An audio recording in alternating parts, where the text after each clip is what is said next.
Bismillahirrahmanirrahim. Assalamualaikum warahmatullahi wabarakatuh dan selamat pagi semua. Semoga hari ini kita dipermudahkan segala urusan untuk teruskan pembelajaran kita pada hari ini dan semoga kita semua memperoleh manfaat daripada kelas ataupun pembelajaran kita untuk hari ini. Okey, apa yang kita nak belajar hari ini? Kita akan belajar tajuk yang ke-8. Itu tajuk apa, nanti kita akan tengok tajuk apa yang kita belajar. Macam minggu lepas kita dah belajar mengenai tajuk yang ke-7, iaitu mengenai warna. Apa itu definisi warna, jenis-jenis warna dan sebagainya lah. Okey. Jadi untuk minggu ni ataupun hari ni kita akan teruskan lagi dengan topik yang seterusnya. Topik yang ke-8 ataupun tajuk yang ke-8. Okey. Saya akan tunjukkan satu gambar untuk awak tengok gambar tersebut, apa perkaitan gambar tersebut dengan topik pembelajaran kita untuk hari ini. Okey. Ni kalau kita tengok ni gambar apa? Ni gambar nenas ataupun semua kenal kan ni nenas. Semua pernah tengok, pernah makan kan? Ni adalah nenas. Jadi, apa perkaitan nenas dengan topik pembelajaran kita untuk hari ini? Okey, kalau contoh kita tengok buah nenas ni, apa yang kita boleh tengok ialah rupa. Rupa dia apa?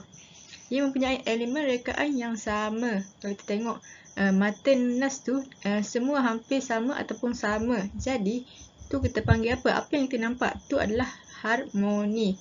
Jadi bila kita tengok nenas ni, kita nampak ketenangan ataupun terseronok tengok nenas ni. Tu kita panggil harmoni.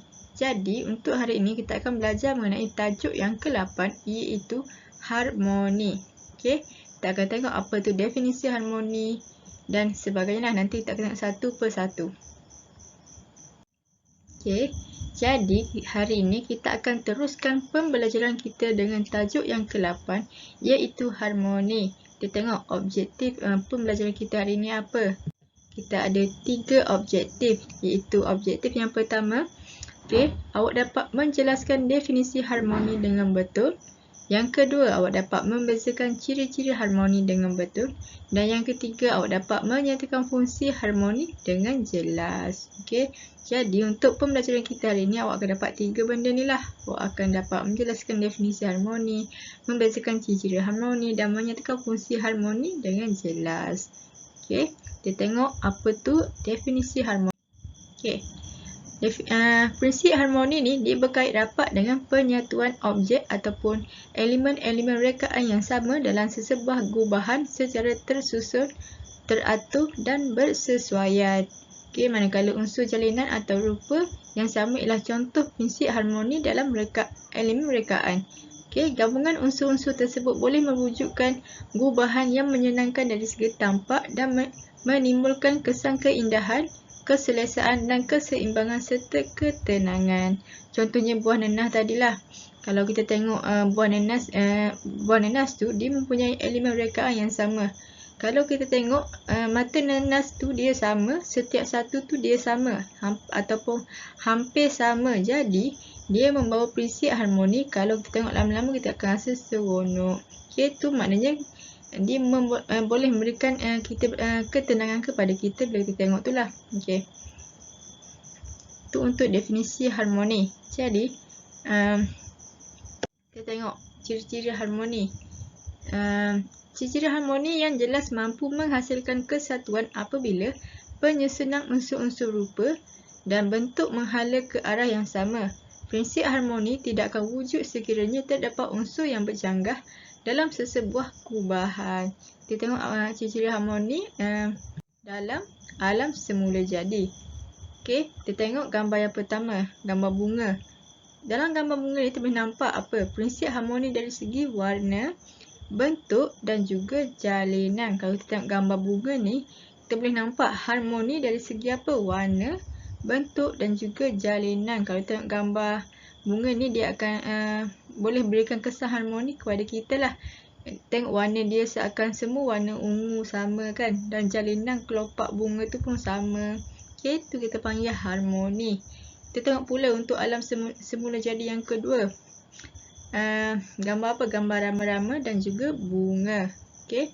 Untuk gambar ni kita tengok prinsip harmoni dari segi penyatuan dua unsur seni. Macam definisi tadi cakap apa tu harmoni, penyatuan objek. Kat sini kita boleh tengoklah penyatuan dua objek, rama-rama dan juga bunga. Okey, penyatuan dua objek yang mana bunga dan rama-rama ni dia mempunyai persamaan dan dia bersatu. Okey. Rama-rama tu dia pergi hisap madu daripada bunga tu lah. Jadi ada dua unsur seni dekat sini. Satu daripada rama-rama dan satu lagi daripada bunga. Okey. Dan dua objek ni dia bersatu. Jadi kita boleh nampaklah prinsip harmoni dari segi penyatuan dua unsur seni. Okey, tu untuk alam semula jadi. Kita tengok pula untuk objek buatan manusia. Okey, gambar pertama ni apa yang boleh kita nampak? Prinsip harmoni dalam bentuk dan warna bangunan. Okey, kalau untuk ni kita boleh tengok di mana-mana. Kita boleh tengok pada bangunan, ataupun pada perabot-perabot. Kita boleh tengok macam-macam benda lah di sekeliling kita ni yang boleh menampakkan prinsip harmoni ni. Okey, contoh kita tengok gambar apa ni? Bangunan apa? Kita tengok gambar ni. Okey, kalau tengok gambar ni, struktur bangunan ni dia ada persamaan. Okey, dari segi struktur dia lah. Kita boleh tengok warna juga sama, seakan sama semua kan. Jadi prinsip harmoni dalam gambar ni kita boleh tengok pada bentuk dan warna bangunan. Okey. Kita tengok pula gambar yang kedua untuk objek buatan manusia ni. Kita tengok yang kedua iaitu gambar perabot, meja makan dan juga kerusi tu kan.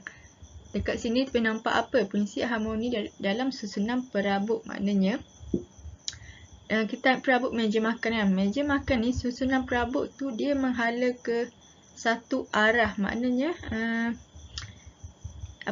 dia menghala ke satu arah yang sama. Ada meja dekat tengah, kemudian kerusi tu dia menghala ke satu arah yang sama, atau maksudnya ke satu pusat dia menghala ke meja tu kan. Jadi susunan perabot tu dia menghala ke arah yang sama dan menggambarkan prinsip harmoni. Okey, tu untuk objek buatan manusia. Kita tengok pula yang ketiga. Okey, kita tengok pula yang ketiga itu unsur seni atau prinsip harmoni dalam karya seni visual. Apa yang boleh kita tengok untuk gambar yang pertama, kita nampak karya seni visual apa? Pemandangan kan, awan, bawah tu ada laut ataupun air kan. Jadi gambar ni dia menggambarkan prinsip harmoni menerusi warna dalam rekaan grafik. Bila kita tengok warna tu dia blend together dan dia memberikan rasa tenang kepada kita. Tu maknanya prinsip harmoni menerusi warna dalam rekaan grafik. Okay, kita tengok yang kedua. Untuk karya seni visual ni, kita tengok prinsip harmoni dalam motif berulang pada tanglung. Okay, bila kita dapat persamaan daripada sudut rupa dan corak ni, ia merupakan bila kita tengok tanglung tu, dia merupakan rupa dan corak yang berulang. Okay, kita nampak tanglung tu, bulatan tu dia berulang kan. Okey, rupa dan corak yang berulang tu maknanya prinsip harmoni dalam motif berulang pada tanglung. Okey, kita tengok seterusnya. Kita tengok pula untuk fungsi harmoni. Okey, dekat mana kita boleh tengok fungsi harmoni ni? Okey, sama ada pada alam semula jadi ataupun pada objek buatan manusia ataupun karya seni visual. Okey, masing-masing ni dia mempunyai fungsi harmoni yang berbeza lah. Okay, kita tengok gambar yang pertama. Gambar apa tu? Tu ialah gambar seni kraft.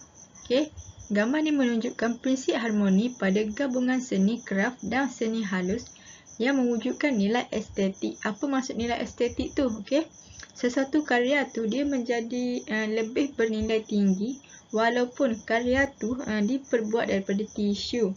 Okay,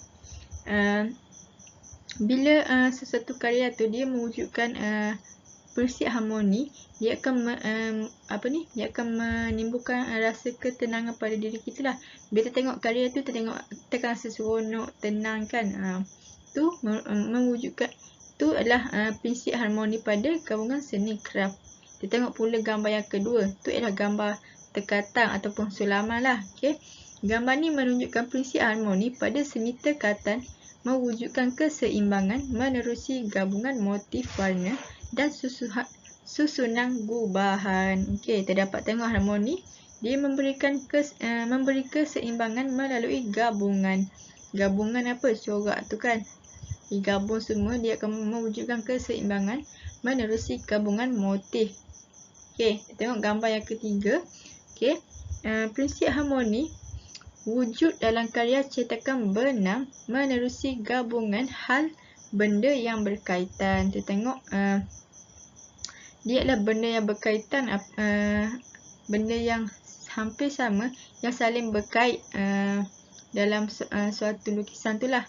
Okay, boleh tengok gambar tu, dia semua benda tu dia saling berkait dan menimbulkan prinsip harmoni.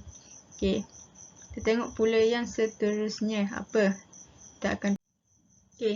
Apa yang kita akan tengok yang seterusnya ialah teknik penghasilan harmoni. Okay, ataupun bagaimana harmoni ni boleh terhasil.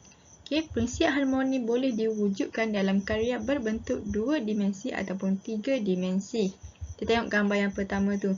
Gambar apa tu? Itu ialah gambar poster Sayangilah Alam Sekitar, Hentikan Pencemaran. Okay, dalam gambar ni susunan huruf-huruf dalam reka bentuk poster boleh menghasilkan harmoni. Okay, bagaimana harmoni boleh terhasil dalam poster ni? Iaitu melalui pemilihan muka type yang sama yang boleh menimbulkan kesan harmoni. Kita tengok teks tu lah, Sayangi Alam Sekitar, dia menggunakan muka type yang sama. Okey, dia akan menimbulkan kesan yang harmoni. Kita tengok pula yang kedua, iaitu apa? Iaitu gambar macam dia merupakan susunan unsur rupa dan bentuk yang menghala pada satu arah. Bila susunan rupa dan bentuk menghala ke satu arah, so kita akan dapatkan harmoni di dalamnya. So gambar tu dia satu arah je lukisan tu pergi. Dia tak ada pergi arah lain-lain. Dia akan pergi satu arah je dan menimbulkan unsur harmoni. Kita tengok pula yang ketiga, iaitu harmoni ni boleh terhasil melalui pengulangan motif yang sama. Okey, ini melibatkan gambar ni melibatkan pengulangan motif yang sama. Jadi bila ada persamaan atau benda yang sama ataupun benda yang hampir sama dalam keadaan tersebut, dia menjadi seimbang dan dia akan hasilkan prinsip yang harmoni. Kita tengok dekat gambar tu, dia melibatkan pengulangan motif yang samalah. Okey, dan menghasilkan prinsip harmoni pada gambar tersebut. Okey, tengok yang seterusnya. Okey, harmoni pada penggunaan warna dalam karya seni. Okey, maknanya bila kita menggunakan warna yang betul dalam sesuatu karya, dia akan menghasilkan harmoni. Okey, kalau tengok gambar ni, warna yang diguna, warna yang harmoni dan ataupun warna yang hampir sama. Tengok kan warna koko tu kan, warna coklat tu kan. Gambar atap, gambar apa ni, background bawah tu kan. Nah, dia menggunakan warna yang harmoni ataupun warna yang hampir sama. Bila kita gunakan warna yang hampir sama, kita akan dapatlah karya yang harmoni yang dapat beri ketenangan bila kita tengok karya yang kita hasilkan tu lah. Okey, tu untuk penggunaan warna dalam karya seni. Harmoni pada penggunaan warna dalam karya seni. Kita tengok yang seterusnya. Okey, harmoni ni boleh terhasil melalui susunan unsur rupa dalam keadaan seimbang. Bila kita tengok rama-rama ni kan, dia seimbang ni kan. Okey, bila kita nak hasilkan karya yang harmoni, kita boleh ambil keseimbangan. Bila kita letakkan penyatuan, kita letak keseimbangan, so gambar tu akan harmoni. Okey, tu adalah untuk teknik penghasilan harmoni. Okey, jadi itu sahajalah untuk pembelajaran kita pada hari ini, iaitu mengenai tajuk yang ke-8, iaitu harmoni. Okey, apa yang awak dapat untuk pembelajaran hari ini? Awak dah tahu kan apa tu definisi harmoni, apa tu ciri-ciri harmoni, apa itu teknik untuk penghasilan harmoni dan sebagainya lah yang kita belajar tadi. Okay, awak dah tahu semua benda tu. Saya harap awak fahamlah apa yang kita belajar hari ini. Semoga pembelajaran kali ini memberikan manfaat kepada awak semualah. Okay, sekian itu sahaja daripada saya untuk hari ini. Assalamualaikum warahmatullahi wabarakatuh.